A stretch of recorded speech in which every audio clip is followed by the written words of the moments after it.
niya, bunsong anak ng asawa ko, at bunsong kapatid ng asawa ko, lalaki. Tinignan niya yung tatay niya. Tapos pinagtatawanan niya, sabi niya, Daddy, nakakalbo ka na. Alam mo yung daddy, tinignan niya yung anak niya. Sabi niya, alam mo ba, anak, bayaw ko to bayaw ko. Anak, yung tatay ko, nakalbo. Ako, nakakalbo na. Huwag ka mag-alala, anak. Mana-mana yan. Tapos ngayon, nakakalbo na nga siya.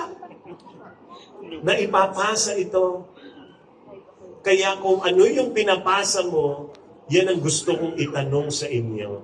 What are you sharing to your children? If it is a curse, it will be a curse. Naalala ko yung anak ko si Johan.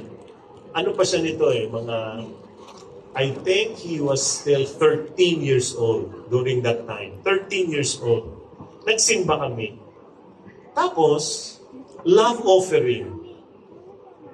Pag love offering sa misa, kinuha ko yung love offering ko, binigay ko sa kanya, at sabi ko sa kanya, anak, ikaw ang maghulog sa basket na parating. Tapos alam niyo, pag abot niya ng pera galing sa akin, tiningnan niya, tapos alam mo sabi niya, Daddy, this is too much. Sabi niya, ang laki nito. Tapos sabi ko, anak, habang nag-o-offertory song, ay ko, anak, I want you to look at our life. Tingnan mo yung buhay natin. Sa dami ng biyayang binigay ng Diyos sa atin. Di ba? Ang daming blessing ni Lord sa atin. Alam mo, sabi niya, yes, Dad. Dami, no? Opo, sabi niya. O, tingnan mo yung bibigay ko.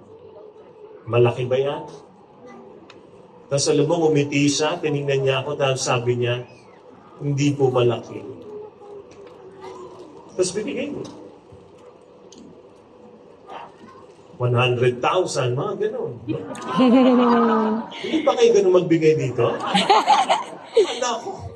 Mayayaman ng mga tao dito. He was 13 years old then. And then next year, sa feast, Alabang, nagulat kami mag-asawa.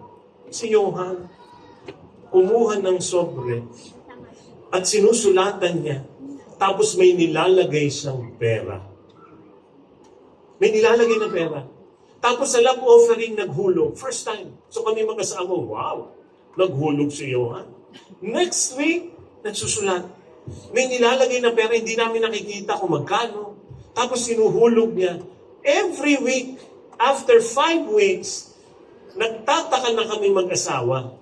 Sabi namin, every week naguhulog si Johan Ito ang pinagtataka namin. Hindi ho namin sila binibigyan ng baon sa school. Walang perang kinukuha yan. Wala kami inabot na pera. Baon na pagkain ang dala nila. Wala sila kailangang bilhin sa eskwelahan. So kami, saan niya kinukuha yung pera? At saka magkano yan? So nagtataka kami. Yung nanay, hindi mapakali. Yung asawa ko si Nalene. Kailangan niya makita kung ano yon. So one time, sulat si Johan, nilagyan niya, naiwan niya ng konti doon sa feast. Tapos may kinuha siya. Yung asawa ko, tinignan niya talaga yung laman. Tapos sinabi sa akin, Love, alam mo kung magkano nilagay ni Johan? Linggo-linggo pala niya nilalagay yan. Sabi ko, magkano? 500 pesos. Sabi ko, saan niya kinuha yan? Sabi ng asawa, hindi ko alam. Sabi ko, check mo yung wallet ko. Alam niyo kung saan niya kinuha nung tinanong na namin? Sa mga pamaskong binigay sa kanya ng mga ninong at ninang, tita at tito. Yung mga pinamaskuhan niya, yun ang nilalagay niya. Tapos nung tapos na, maraming linggo na siya nagbibigay, lumapit sa akin si Johan. Malungkot sa feast. Sabi niya, Dad, I don't have money anymore. What will I give to the Lord? Grabe, 14 years old. What will I give to the Lord? Ay ko, anak, you don't need to give anything. You have nothing. So, you give when you are given. Pag nagkaroon ka, saka ka magbigay, sabi niya, yes, yes. Because next month, it is Christmas time already. May pamasko na naman ako sa mga ninong at ninang. I will continue giving. Saan niya nabana yon? Hello? 100,000! Pinanunood tayo ng ating mga anak. Ano ang pinapasa natin sa kanila? Ito ba'y kabutihan o hindi? Kaya napakahalaga nitong mensaheng ito. Bakit? Maybe you are here and you have buried pain in you. Meron kang nakatagong sugat. Dahil yun ang ginawa ng magulang mo sa iyo. Sa akin, you have to do something about it. Kaya you need to break that chain. You need to stop that cycle. Why? Because it is a cycle. Unless you resolve the inner pain, your kids and grandkids will still be stuck in the same pain. Kaya nga tama itong statement. Tingnan niyo yung statement. Horror parents produce horror parents. Most of the time, yung mga uncontrolled temper, mga abandonment, alam niyo yun, yung iniwang ka ng magulang mo, yung tatay mo nangabilang bahay. Ito'y minana. Namamana. Addiction, minana. Greed, minamana. Adultery. They are passed on from parents to children to grandchildren. That is why the cycle must stop with me. Put your hand upon your heart, everybody. Kamay sa puso. Sabihin nyo nga, the cycle must stop with me. The cycle must stop with me. Sabihin nyo nga, I must break the chain. Tapikin mo yung katabi mo, sabihin mo, the cycle must stop with you. Why is it a cycle? Because of revenge. Your parents did something to you, tapos, or didn't do anything to you. Walang ginawa, ha? And you know what you do? You wanna take revenge. Hindi ka makabawi sa magulang mo, sa mga anak mo binabawi. Kaya nga, kailangan putulin. O ito, kilala niyo ba itong tao na to? Tingnan niyo. Anong pangalan niyan? Meron na ba? Lumalabas na ba? Ayan, anong pangalan? Kilala niyo ba si Adolf Hitler? Alam niyo ba si Adolf Hitler, ang leader ng World War II, ng mga Axis, ng Germans? At grabe yan. Alam niyo ba ang mga kabataan? Sino mga kabataan dito? Taas ko ang kamay. Ang dami sinungaling lang. Yung mga kabataan, tinapon nila ang libro nila, pinagpalit sa baril dahil kay Adolf Hitler. Si Adolf Hitler, pag narinig niyo magsalita, napakagaling. Pag narinig niyo magsalita si Hitler, magugulat kayo. Bakit? Una, hindi kayo marunong mag-German. Magugulat talaga kayo. Ano pinag-sasabi nito? Kung marunong kayo mag-German, you will be convinced by this guy. At ito ang isa sa mga statements niya, ha? Gusto ko tingnan niyo mabuti. Sabi niya, in my fortresses of the Teutonic order, a young generation will grow up before which the world will tremble. I want the young to be violent, domineering, undismayed, cruel. They must be able to bear pain. There must be nothing weak or gentle about them. That way, they can create something new. And the whole Axis power believed in him. May tanong, bakit ganyan si Hitler?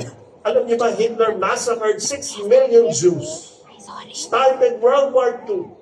A group of psychologists, sabi nila, that Hitler became cruel because of what his dad did to him. At a very young age, alam niyo ho ba, bata pa si Hitler, ginugulpi na grabe. Hindi gulpi lang ha, hindi palo. Grabeng gulpi ng kanyang tatay. Regular pa. May schedule. O, hindi ka na rito. Gulpihan na. Regular. It was long and it was intense. The problem was this. Hitler had no children. Walang anak para ibawi niya dun sa anak niya. Yung ginawa ng magulang niya sa kanya. So he took his pain, his anger, his revenge on the people he conquered. Kaya the cycle must stop with you. Kung ang mga magulang niyo ay violente sa inyo, do not pass on that violence to your children. Kaya ito ang topic natin sa anniversary. Sinasabi ni Eugene, parang hindi inspiring. Naku, ito nga ang isa sa pinakamaganda yung maririnig na to. Because this will set you free. This will set you free. If you were abandoned by your parent, please, the cycle must stop with you so you won't abandon your children tomorrow. And there is only one way to stop revenge. There is only one way to break this cycle of sin. Gusto niyo bang malaman? Gusto niyo malaman? Yes. Invite me next year again. The only way to break the cycle is to answer with love. It is to answer with love. If you fight violence with violence, the cycle continues. Tuloy lang. Sinaktan ako, mananakit din ako. But if you fight violence with love, the cycle is broken. The chain is broken. So if your parents were violent with you, respond with love. If your parents abandoned you, respond with love. Move on. Forgive them in your heart. It is not easy, but the cycle must stop with you. You have to make a choice. I will make a choice. And why are some parents horror parents? Binanggit ni Eugene. Because hurt people hurt people. Yung mga nasasaktan, nananakit. Nasaktan din sila. Hindi natin alam kung ano nangyari sa kanila. Hindi natin alam. Kaya pag ikaw ay ganyan, anong ibabalik mo? Sakit din? Love. So decide today, my dear friends, that the hurting must stop in your generation. Decide that you won't hurt your kids. Decide that you will not hurt the children of your children. The cycle stops with me. Say it again. So let me share with you 4 most common horror parents in the world today. Sino rito mga anak, katabi niyo magulang niyo, taas mo ang kamay. Okay. Habang sinasabi ko itong talk na ito, huwag kayong agree ng agree. Baka masaktan yung magulang niya, ha? Tsaka huwag naman kayo mag-notes, baka grabe, notes ka talaga, no? Pagka nag-notes ka, at tinanong ka nung tatay, ba't ka sulat na sulat? Para sa kaklase ko. Ganun po yan, ha? So ito ang mga most common horror parents in the world today. Ghosts, zombies, werewolves, and vampires. Yan po sila, ha? Yang 4 na yan. Ghosts. Dami ngayong ganyan. Ghost project.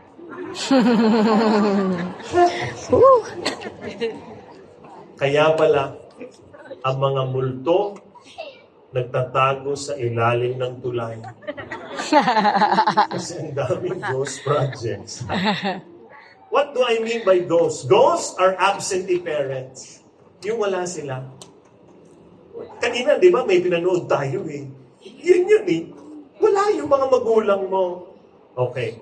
Pwede naman kasi yung parent nyo working abroad. Sa akin, you have to honor them for their sacrifice. I go around different countries all over the world speaking. Minsan ang kausap ko pa ni Pilipino na iniwan nila ang mga pamilya nila dito para mag-abroad. At alam nyo, walang biro ha, pag pinag-uusapan ko na yung pamilya at sinasabi ko na sa kanila, dapat makauwi kayo, dapat maisama nyo yung mga anak nyo dito. Kitang-kita mo, umiiyak na. Kahit nagpapatawa na ako, umiiyak pa rin. Bakit? Kasi hindi naman nila masyadong gusto talagang nandun. Wala lang silang choice. So if your parents are OFWs, malayo, nagtatrabaho abroad, please honor them. Honor them. They are working there because of you. So please appreciate them. Huh? And if you resent them for not physically being there most of the time, in the most important events of your life, please forgive them. Forgive them.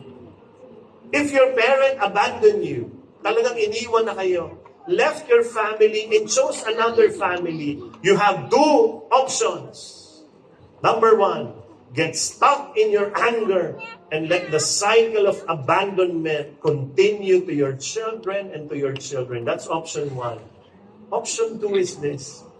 Decide to move on and forgive the parent who abandoned you. And still honor them because they are your father. She is your mother. Because the cycle must stop with you. Amen? Amen. And you know, you need to forgive. If not, it will destroy you. Pag hindi ho kayo nagpatawad, bit-bit niyo yan habang buhay. Habang buhay. Kaya move on and have a better family. Let me introduce to you this guy. Kilala niyo to? Isa sa mga leaders natin yan. Si Brother Carl Fontanilla. Si Brother Carl, yung tatay niya, left their family when he was 3 years old. 3 taong gulang. Iniwan sila ng tatay. At 3 years old. At walang tatay, napakahirap po ng buhay. They became very, very, very, very, very poor. Yung nanay niya, alam yung trabaho? House helper. Katulong for 20 years. Tapos, ito, yung nanay, pagka namasukan sa isang tahanan, sinasama si Carl. Doon siya. Pero merong isang trabaho na hindi pinayagan. When Carl was 6 years old, the mother worked for a home that did not allow Carl to go. Hindi pinayagan kasama yung anak. Merong bahay doon, uuwi ka. Pero huwag mong isasama ang anak mo. At alam nyo, yung nanay, kumuha ng maliit na kwarto, windowless, walang bintana, pintuan lang, 6 years old, at iniiwan si Carl mag-isa for 12 hours every day. Dahil yung tatay, iniwan sila. But you know, Carl decided to move on. He forgave his father in his heart. Ayaw niya na yung galit niya will stop him from becoming what God wants him to be. At nung tumagal-tagal, si Carl na-involve sa ating community. And he became one of the regional builders of the province. Naging top leader si Carl. At meron pa, hindi pa lang yun. He is also the president and part owner of 3 companies. Maliliit na companies lang. Yung dalawa, shipping company. Taray. Yung isa, mining company. Wow! Iba. Ganun naman. At alam niyo, palagi niyan sinasabi, alam niyo ba't ako nagtagumpay? Pinatawad ko yung tatay ko.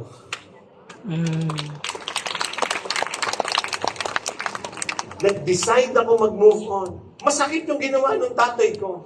Kaya na, ano gagawin mo doon? Magmumok-mok? Wag na. Tama na. And he decided that he has to break that chain. And he decided that the cycle must stop with me. So look at me, brothers and sisters. Whatever happened in your life, please decide that it will never stop you from becoming what God wants you to be. Amen. Put your hand upon your heart again. Sabihin nyo nga, the cycle stops with me. The cycle stops with Kapiliin you. yung katabi niya, sabihin mo, the cycle stops with you. The cycle stops with you. Second is zombies. If Okay. ghosts are absentee parents, zombies are apathetic parents. Yung wala lang. They are there, but they are emotionally absent. May mga tatay na ganyan, ha? Pag tinanong mo, Daddy, pwede ba ganyan? Wait. Di ba? Ang saya-saya ng lahat. Saya nga. Galing sa ilong, yung kaligaya. Wala talaga. No? Pwedeng busy sila. Ang dami-daming ginagawa. No? They are passive. They are uninvolved. They don't spend time with their kids. If your parents are like this, same response. Forgive them. Because they do not know what they are doing. Hindi ho nila alam ang ginagawa nila. Wala hong parenting manual nung lumabas ka. Nung pinanganak ka, wala kang hawak na libro at ibinigay sa kanila, ganito nyo ko palakihin. Kaya ganyan ang naging magulang mo kasi hindi niya nabasa ang best-selling book na Lasting Gifts by Aaron Gogna. Nice! Available at the lobby. Ito po ang libro ko na mabibless kayo. Nice. Wala akong biro. Oh. May nag-message sa akin, babae, sabi niya, Sir, ito po ay for parents. Ha? Kung ikaw ay magulang, dapat basahin mo daw. This is a parenting book. May nag-message sa akin, babae, sabi niya, Sir, salamat po sa libro niyong Lasting Gifts. Dahil po dyan, tumino ang nanay ko. So, tawang-tawa ko talaga, minessage ko siya, message kami. After 2 weeks, I gave a talk in a certain company. Tapos alam niyo to, nag-gate crash silang mga silang mag-ina. Hindi sila parte ng kumpanya. Nalaman lang nila nandun ako malapit sa kanila. Pumunta. Pagkatapos yung talk ko, lumapit sa akin yung bata. At sabi niya, Sir, ako po yung nag-message sa inyo. Ito po yung nanay kong tumino. So, tawa kami ng tawa, kwentuhan. Tapos pagkatapos ay magkwentuhan, pagtalikod ng bata, naiwan yung nanay. At alam niyo, sabi ng nanay, umiiyak. Sabi niya, Brother, wala akong biro. Yung libro mong Lasting Gifts, niligtas niya ng relasyon ko sa anak ko. Sabi ko, bakit? Hindi ko kasi maintindihan. Habang lumalaki itong anak ko, siya'y nagiging astronaut. So ako talaga, anong astronaut? Palagi niyang sinasabi, I need space. I need space. Palayo ng palayo. Nung binasa ko yung libro mo, naintindihan ko paano ko siya ibalik sa akin. Kaya maraming salamat sa iyo. Binigtas mo ang relasyon ko sa anak ko. Tapos alam niyo, niyakap niya ako, tapos sinalikan niya ako, sinampal ko nga. Lasting gifts you can give your children. So if you're a parent here listening to me, you have to read this. One more sharing about this book. My son Johan and my daughter Helene, si Helene ang panganay kong babae, si Johan ang bunso. Halos 2 taon lang ang difference nilang dalawa. Ha? Si Helene is turning 18 next month. Johan is 16 years old now. 3 years ago, lumapit itong dalawang ito, mga anak namin sa amin, sa kanilang nanay at tatay. At ito ang sabi nila sa amin.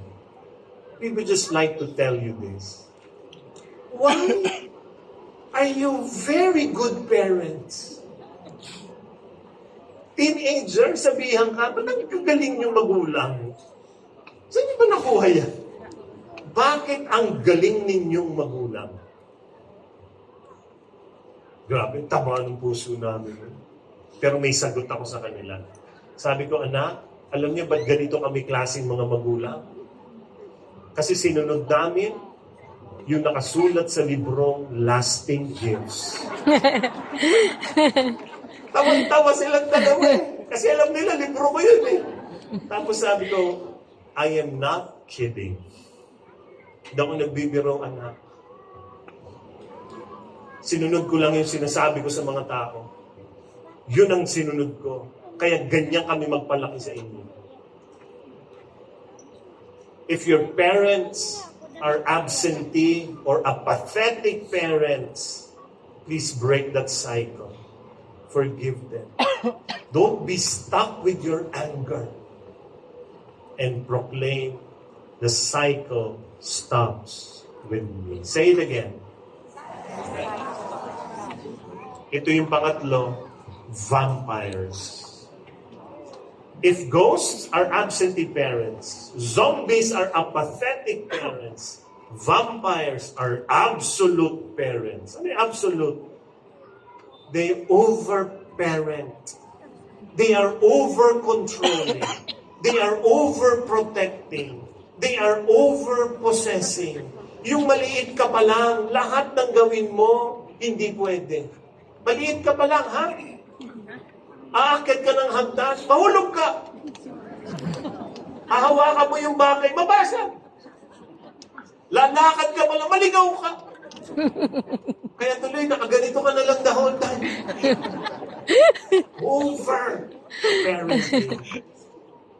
O kaya ganito yung magulang mo. Tingnan nyo to, oh. Yan yung pinag-drive ka, pero tinakpan niya. Bawal. Hanggang dyan lang dapat ang speed mo. Hindi ka lalampas dyan. Siguro sinabi mo, pwede maglakad na lang ako. O kaya nung maliit ka, dahil ayaw kang masugatan ng magulang mo, binayit ka. Sa ganito. Ano tawag dyan? Bubble wrap. Imagine, naglalaro ka, naka-bubble wrap ka. Bakit? Ayaw ng parents mo, masugatan ako eh. Please do not resent for parents for their over-parenting.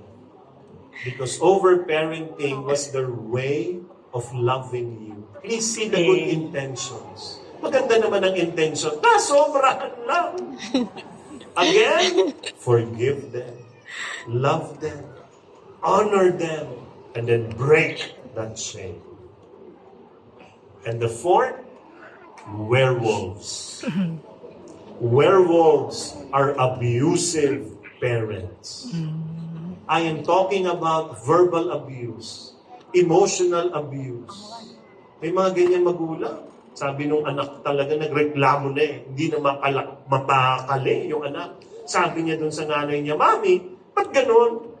Lahat na lang nang sabihin ko sa bahay, mali ako. Wala na akong ginawang tama. Lahat ako na lang ang mali. Palagi na lang ako mali. Alam mo sagot ng nanay, Anak, hindi totoo yan. Nagkakamali ka. Hindi mali ka naman. So they are verbally abusing you. They are emotionally abusing you. But the worst also is sexually abusing you. If they did abuse you, please forgive them. Because if you will not forgive them, you will never get out of that mess. Because that anger will poison you. And your children will see your anger and they will imitate that mistake. Please let go of vengeance. Forgive your parents. Move on. Break that chain. Because the cycle must stop with you. Amen. Amen. How do you break the cycle? Sige, patingin nga nung aking hiniram sa inyo. Ayan, thank you. Salamat. Okay. Alright. How do you break the cycle? Ayan, ganda nito. Picturean niyo ako. Tama-tama. When your parents hurt you, use these two things. Your sword and your shield. What? Awayin ko sila? Kala ko sabi mo, bro, mahalin ko sila. Eh bakit may espada at may panangga? Why the shield and why the sword? First, please use your shield. Ito ho ang gagamitin. To protect yourself. If your parents are still werewolves, still physically abusing you, emotionally abusing you, verbally abusing you, Love them, but from a distance. Use your shield. Protektahan niyo po sarili niyo, ha? Huwag kayong papayag na naaabuso kayo. Protect yourself. Second, drop your sword. Not use your sword. Drop your sword.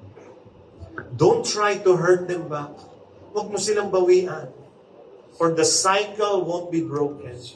Or the chains won't be broken. Forgive them. Protect yourself. Love them. Protect yourself. Care for them from a distance. Help them when you can. And when God says forgive, remember this. God is not saying, feel forgiving. Dapat nararamdaman mo ang pagpapatawad mo. No. God wants you to make a decision to forgive. Because forgiveness is not a feeling. It is a decision. Amen. So here, at the 15th anniversary of Feast Imos, the Lord wants you to break that chain. Para hindi nyo na ipasa sa iba. Tama na. The cycle must stop with you. Can you tap? 3 people, 3 tao sa tabi nyo, tapitin nyo nga, the cycle must stop with you. The cycle must stop with you. No, the cycle must stop with you. The cycle must stop with you. So pwede kayo magtanong, brother, how can I love my parents?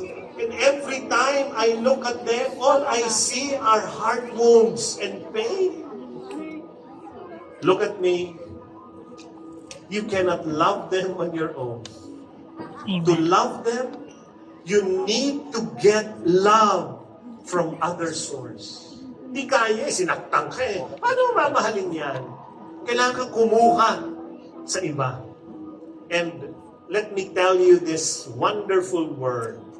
You need to be reparented. God is the perfect parent. Huh? Si Lord ang perfect parent. So what do you need to do? Get reparented by God. Let the Lord reparent you. How do you do this? Every time, bawat dasal nyo, you are being reparented. Every time you receive God's perfect love, you get reparented. Every time you receive the sacraments, you get reparented. Every time you receive God's forgiveness, you get reparented. Every time you attend the feast here, you get reparented. And you know what happens to you? You start forgiving the people who hurt you. You start loving your parents again. Magugulat ka, parang mahal ko na sila. Ha? You start honoring them again. Itong sinasabi ko, hindi ito talk. Ito'y katotohanan. Ito'y nakikita ko na sa buhay ng mga taong talaga, sige Lord, I will make a decision. I will stop this cycle of sin in my life. And grabe. Feast builder, nanunood ako sa harapan ng mga milagro na ginagawa ng Diyos sa buhay ng mga taong nagsabi, the cycle stops with me. And this is what we want for you. You can make a decision right now, and the Holy Spirit will give you the strength to do it. Can I invite everybody to stand up? Tayo po tayo lahat. We will come to prayer. Tuloy-tuloy po ang panalangin ito. Pagkatapos ko magdasal, we will continue the prayer here in front. Let us put ourselves, or let us remember that we are in God's holy presence. In the name of the Father, and of the Son, and of the Holy Spirit. Amen. Lord, thank you so much. Because this is a wonderful anniversary. You want me to be here. Gusto mong nandito ako. Kasi gusto mo akong palayain sa mga sakit at sakit sa aking buhay. Maraming salamat, Panginoon. Holy Spirit, I ask, complete your message tonight. Kumpletuhin niyo ang mensahe ninyo. Give me the strength, the courage, to decide today to break the chains. Parents who are here, put your hand upon your heart, lahat ng magulang. Can you pray this prayer after me? Jesus, Jesus, forgive me forgive me for the times I have failed for the times I failed as a parent. as a parent. Teach me, Teach me, help me, become a better parent. become a better Help me, parent. Lord. Help me, Lord. Reflect your love Reflect your to love my children. to my children. Put down your hand. All children here, lahat ng mga anak, put your hand upon your heart. Pray with me, Jesus. Jesus, Fill my heart with your supernatural love. Reparent me, Lord, the parent with your powerful love with your power in my heart. in my heart. I make this decision. I will make my decision. In Jesus' name, In Jesus' name, I forgive I forgive my father. my father.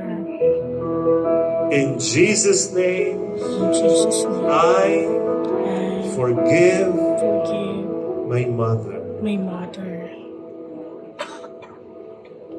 Thank you, Lord. Thank you, Lord God. Thank you, Jesus. Amen, Lord God. Thank you, Hallelujah, Lord Jesus. Father. Thank you, Jesus. Let's continue the prayer.